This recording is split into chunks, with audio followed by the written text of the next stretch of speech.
Canadians went to the polls in a pivotal election. The trade turmoil created by their southern neighbor has triggered a surge in support for the ruling Liberal Party.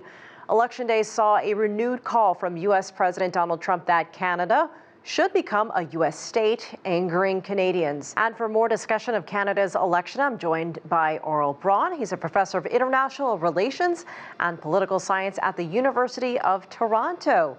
Great to have you with us. Thank you.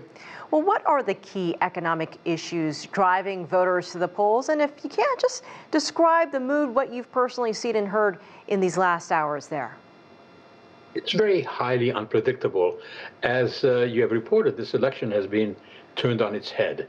When we started looking at polls seriously over the past year, the Conservatives were ahead by 25, 27 points, and they seemed to be well on track to win a vast majority. The Liberals were in danger of not even making official status with Mr. Trump and his disruption internationally, his claims that Canada ought to be a 51st state, which I think was said more in jest, or at least to torture the former Prime Minister, Mr. Justin Trudeau, whom Mr. Trump disliked intensely.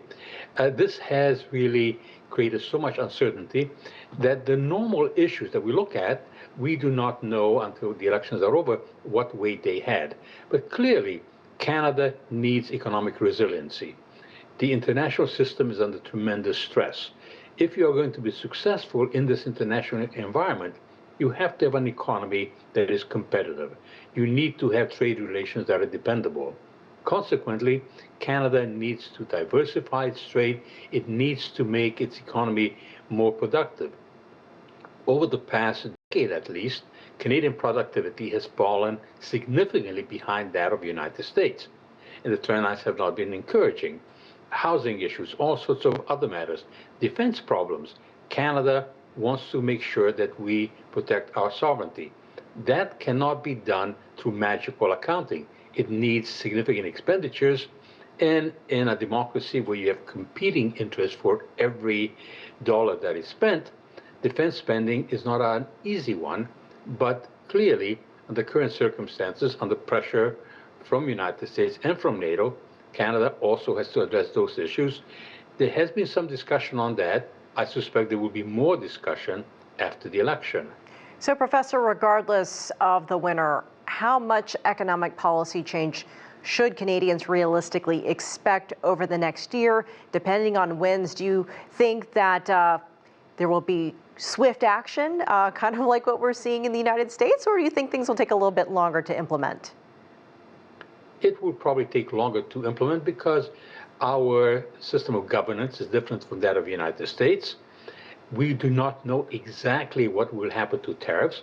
We are far more dependent than the United States on trade, and especially trade with the U.S. than they are on us. And consequently, this is a crucial factor that has, in a sense, created so many unpredictable elements in what we do economically, because we have allowed ourselves to become so utterly dependent on the United States. Now, that dependence cannot be changed overnight. It takes a long time. It is also the case that there are so many particular issues that need to be addressed. Housing is a crucial one. Defense is another issue. Inflationary pressures are others. We don't know what the government will be, whether it will be a majority government with a big mandate, will be a minority government that will be much more cautious. So this will be an important factor in determining what any government is going to do. What kind of mandate do they come into power with? And that hopefully we'll know within a few hours.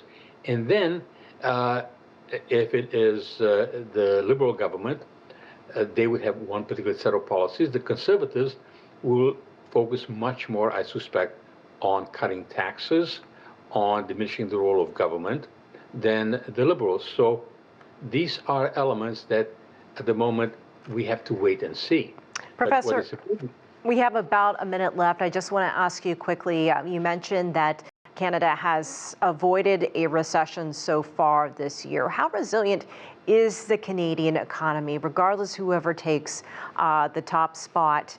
And you said it takes some time to implement all of these different measures, but do you see a recession in Canada's future this year? It is conceivable. We would not have expected this even 3 months ago, but now we are facing a different kind of situation, depending on how hard the tariffs will hit us, what kind of agreement we may reach.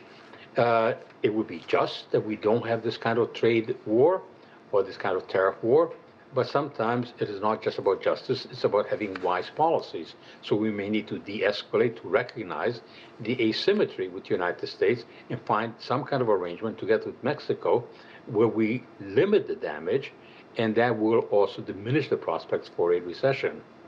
All right, Professor Aurel Braun, we appreciate you joining us from Toronto. Thank you so much. Thank you.